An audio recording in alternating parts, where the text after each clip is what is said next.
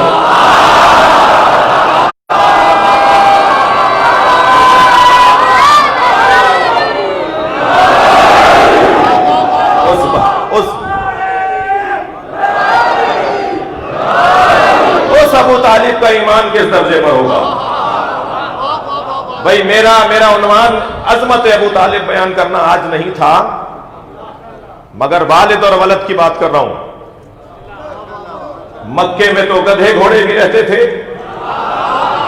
اور ایسے پکے ڈھیٹ مشرک رہتے تھے کہ سرکار کو مکہ چھوڑنا پڑ گیا.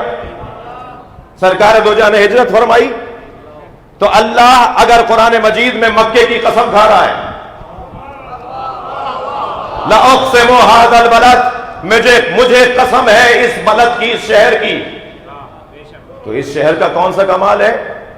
اس شہر کا تو حال یہ ہے کہ اس میں سختی اتنی پائی جاتی ہے کہ یہ انسان دکھائی دیتے ہیں، حقیقت میں پتھر ہوتے ہیں. اس سختی والا شہر، ایسی سختی والا شہر، اللہ قسم کیوں کھا رہا ہے قرآن مجید میں سورہ بلد کے اندر؟ لَأُقْسِمُ هَذَا الْبَلَدِ، مجھے قسم ہے اس شہر کی. فوراً اللہ نے ہماری الجھن دور کر دی.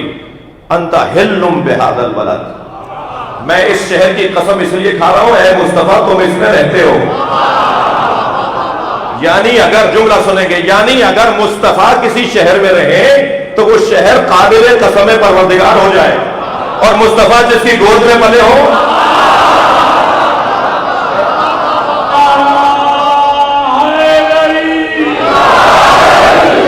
اس کی عظمت کا باب کیا ہوگا؟ میں ایمان ابو طالب پہ بات کرنا توہین ابو طالب علیہ السلام سمجھتا ہوں. ایمان حضرت ابو طالب پر بات نہیں ہونی چاہیے، عظمت ابو طالب پر بات ہونی چاہیے. مجھے توفیق حاصل ہوئی 10 مجلس پڑھنے کی عظمت حضرت ابو طالب پر. تو اگر کوئی مجھ سے کہے کہ مولانا آپ نے باب العلم کراچی کا اشرا حضرت ابو طالب کی عظمت پہ پڑھا تھا، آج ایک جملہ اس میں سے جو آپ کو پسند آتا ہو، جو خلاصہ ہو، تو میں حضرت ابو طالب کی عظمت کے باب میں اگر ایک جملہ، تھکے تو نہیں بیٹھے، ویسے ایک جملہ بولنے کے لیے بڑا گڑ ڈالنا پڑے گا، بڑی محنت کرنا پڑے گی، بہت سوچ کر ایک جملہ بنانا ہوگا. 6000 سے زیادہ آیتوں کو اللہ نے 5 آیتوں میں جب منتقل کیا تو اسے سورہ والعصر کہا جاتا ہے. سورہ مبارکہ والعصر 6000 سے زیادہ آیتوں کا خلاصہ ہے. ہندوستان میں یوم حسین ہو رہا ہے، علامہ نقن صاحب مہمان خصوصی ہیں. عنوان یوم حسین کا یہ ہے کہ کربلا نہ ہوتی تو کیا ہوتا. اور جب نقن صاحب کو بلایا گیا تو وقت 2 منٹ کا رہ گیا تھا، تو ان سے کہا جی حضور 2 منٹ میں کچھ کہہ سکتے ہیں؟ کہنے لگے میں تو آدھے منٹ میں بولوں گا. جی جو سارے دن کا سیمینار تھا اس کا آدھے منٹ میں خلاصہ. مائک پر آئے اور کہنے لگے کربلا نہ ہوتی تو جمعے کی نماز بدھ کو ہوتی.